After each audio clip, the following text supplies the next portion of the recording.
Maya Carter wins the soda splashed across her pregnant belly, drenching her modest blouse while colleagues laughed.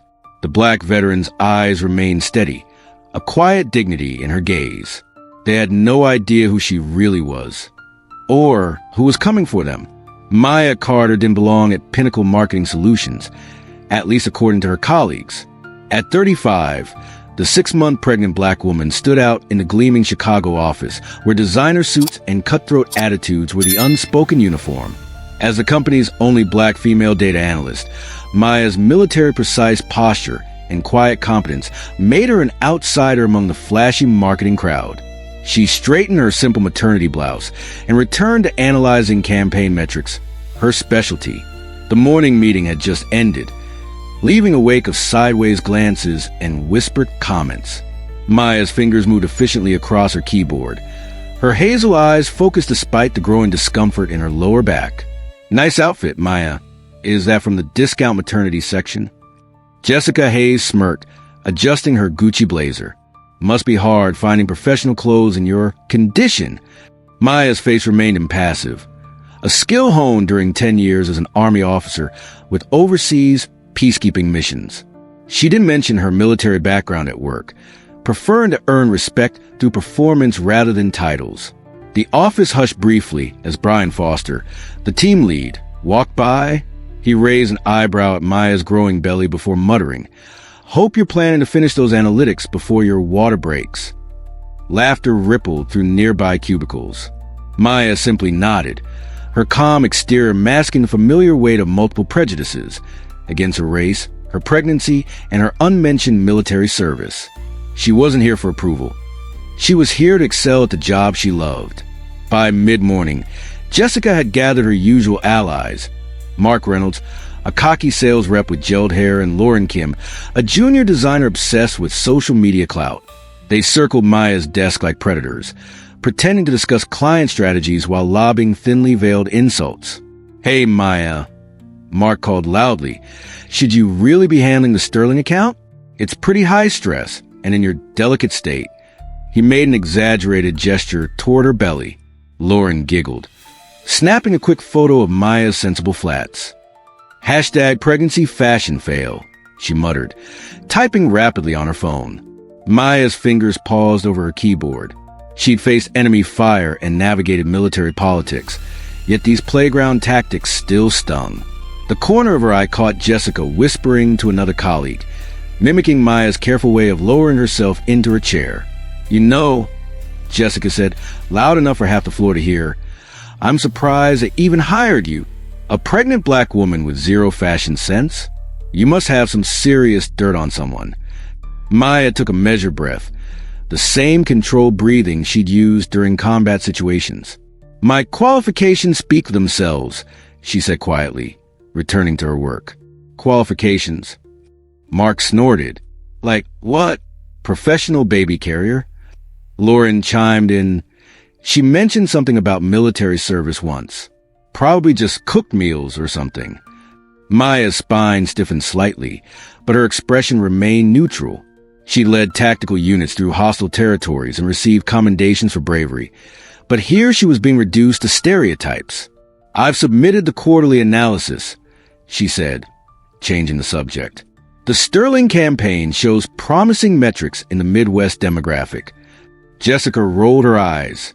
"Whatever. Just try not to go into labor during the client presentation." The trio sauntered away, laughing, while Maya instinctively placed a protective hand over her unborn child. This wasn't just about her anymore. The afternoon brought a calculated escalation.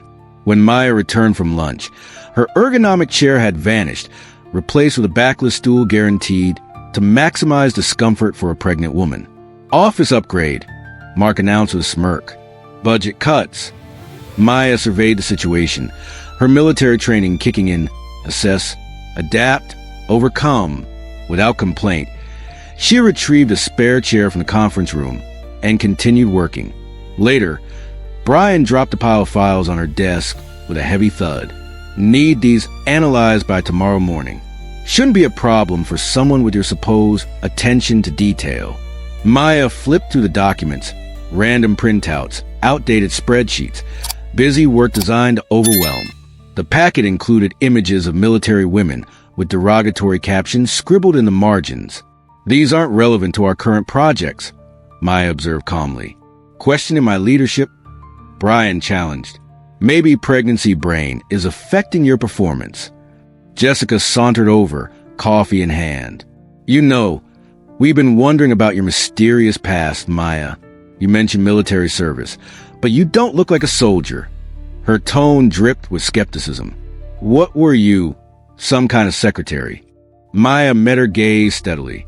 I served as a tactical intelligence officer with the 82nd Airborne Division. Mark burst out laughing. Right, and I'm a Navy SEAL. He made exaggerated, saluting motions. Lauren filmed the exchange, zooming in on Maya's growing belly. Black pregnant woman claiming to be Army intelligence. This is going viral. Maya's phone buzzed with a text from Natasha. Mission still on for Pentagon review tomorrow? Contractors need final assessment. The sight of her former commander's name centered her. Few knew that General Natasha Pierce had been not just a superior officer, but her mentor and friend during 3 deployments. Maya had earned every rank through excellence, just as Natasha had fought her way to becoming one of the first black female 4-star generals. Yes, she texted back simply. We'll prepare a briefing tonight. The final blow came at 3:42 p.m.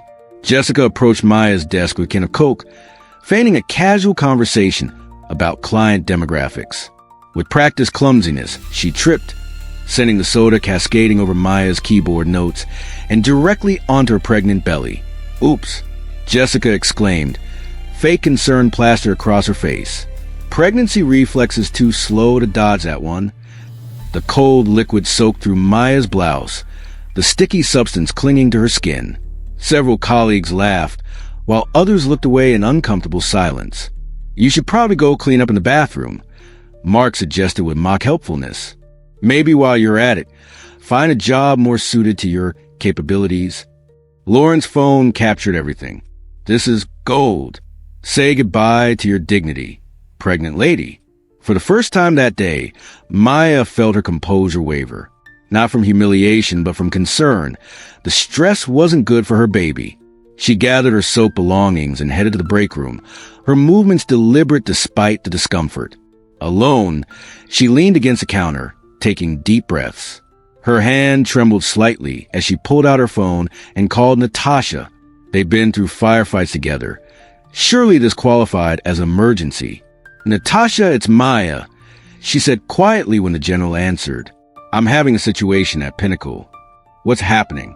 Are you and the baby all right? The concern in Natasha's voice was immediate.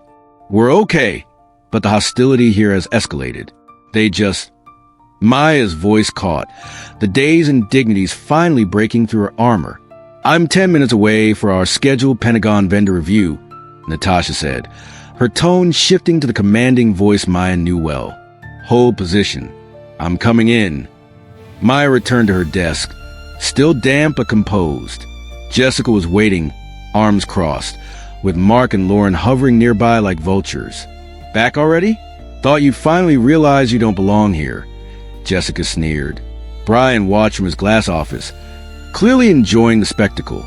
Maya said nothing, focusing on salvaging her wet notes.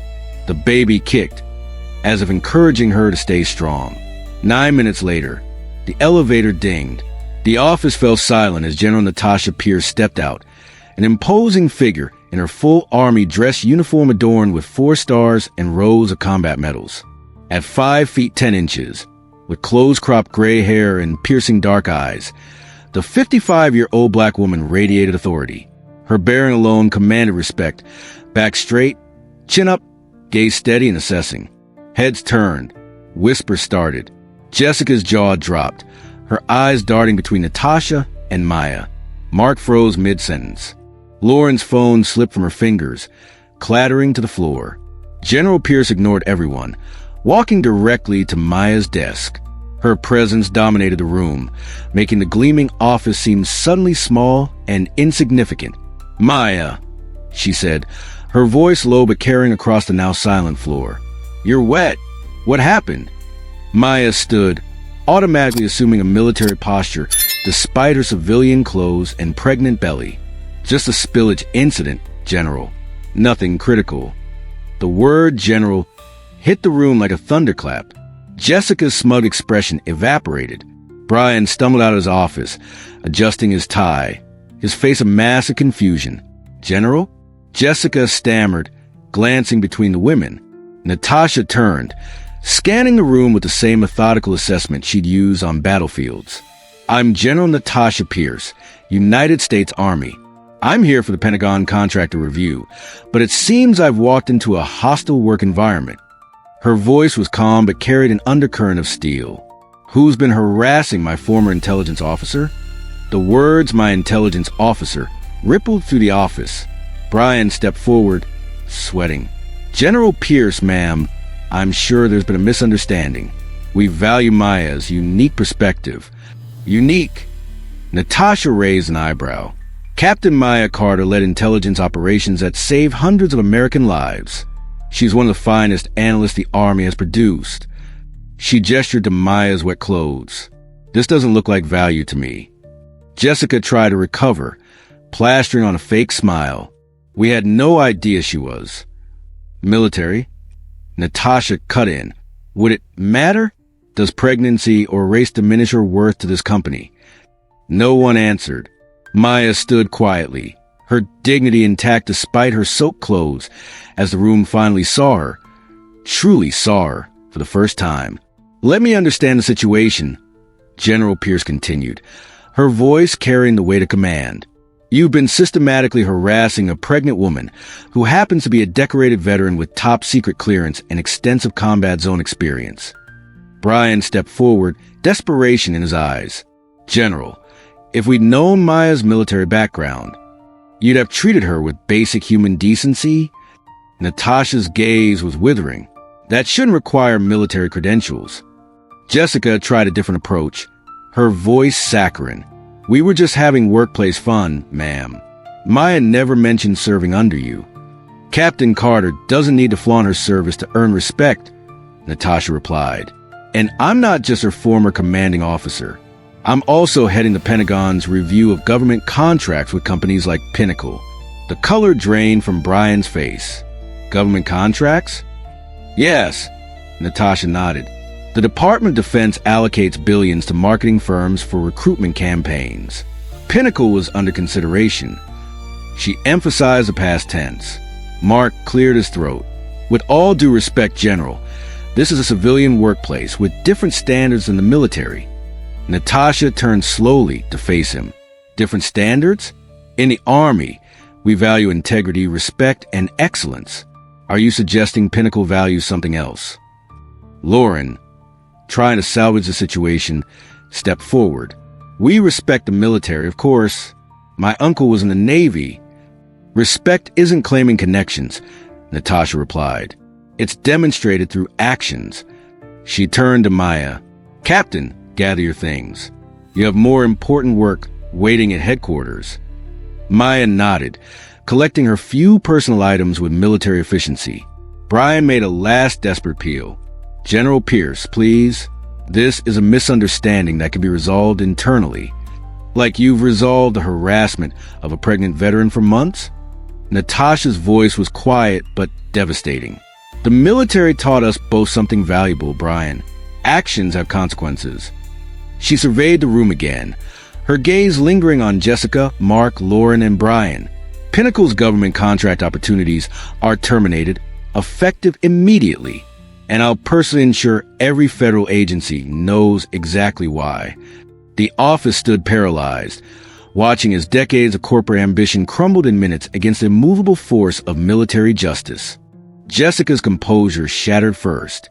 You can't do that, she shrieked, slamming her hands on Maya's desk. Do you know how long we've worked for those government contracts? This pregnancy brain diversity hire is going to cost us millions. That diversity hire decoded intelligence that prevented 3 terrorist attacks. Natasha responded evenly. What did you accomplish today besides bullying a pregnant woman? Mark joined in, panic, making him reckless. This is ridiculous. She's been playing victim for months. Probably got pregnant just to get special treatment. Lauren's social media instincts hadn't deserted her. She was still filming, though her hands trembled. The internet will hear about this military overreach into private business. Brian, seeing his career imploding, tried a different approach. General Pierce, I have friends on the Armed Services Committee who would be very interested in how Pinnacle treats veterans. Natasha finished for him. Feel free to contact them. I submit my reports to them directly. The elevator dinged again. 2 military police officers stepped out, their presence adding gravity to an already tense situation. These gentlemen will escort the 4 of you out, Natasha explained. Security protocols require it when terminating access to potential government contractors. You're having us removed by military police? Brian was incredulous. This is a civilian building. They're here at the building management's request, Natasha clarified. Apparently, harassment of pregnant employees violates several company policies and potentially state laws. Jessica, mascara streaking down her face. Turn on Maya. You planned this, didn't you? Playing the poor pregnant black woman while secretly calling in military favors. Maya, who had remained silent throughout the confrontation, finally spoke. I never mentioned my military service because I want to be judged on my work here. You chose to see only what you expected to see. As the MPs approached, Lauren made one last desperate attempt. You can't just destroy our careers over office politics. Your careers... Natasha's voice was steel-wrapped in silk. You destroyed them yourselves when you decided a pregnant veteran wasn't worthy of basic respect. The 4 were escorted out, their protests echoing down the hallway as the remaining employees watched in stunned silence, witnessing the consequences of unchecked discrimination collapse upon their colleagues like a tactical strike. Maya and Natasha stood in the elevator, the doors closing on a transformed office landscape. The remaining employees sat in shock, reevaluating every interaction they'd witnessed or participated in. You didn't have to do that, Maya said quietly. Yes, I did, Natasha replied. Not just for you or your baby, but for every service member who returns to civilian life expecting basic dignity. In the weeks that followed, Pinnacle underwent a corporate reckoning. An independent investigation revealed a pattern of discrimination beyond Maya's case. The company instituted mandatory respect and inclusion training, with special modules on supporting veterans and expectant mothers. Jessica tried salvaging her reputation with tearful interviews claiming ignorance about Maya's service record, but her professional network evaporated. Mark bounced between entry-level positions, his swagger gone. Lauren's social media influence collapsed when her harassment videos resurfaced, reframed as evidence of workplace bullying. Brian disappeared from the industry entirely. Maya accepted a position with the Defense Department's Civilian Intelligence Division, where her pregnancy was accommodated with respect and her military experience valued. When her daughter was born 3 months later, flowers arrived from General Pierce with a simple note. Future General in Training. The world is ready for her now. The story of the pregnant veteran and the 4-star general became a watershed moment at Pinnacle, a powerful reminder that dignity isn't earned through status, but owed through humanity. 10. Conclusion and interactive engagement, 60 words. This story reminds us that respect transcends uniforms, pregnancy, and race. Our veterans deserve honor, not just on holidays, but every day, in every workplace. Has someone stood up for you when it mattered most? Or have you been the one to speak truth to power? Comment respect below and share your story. Subscribe for more tales of justice served.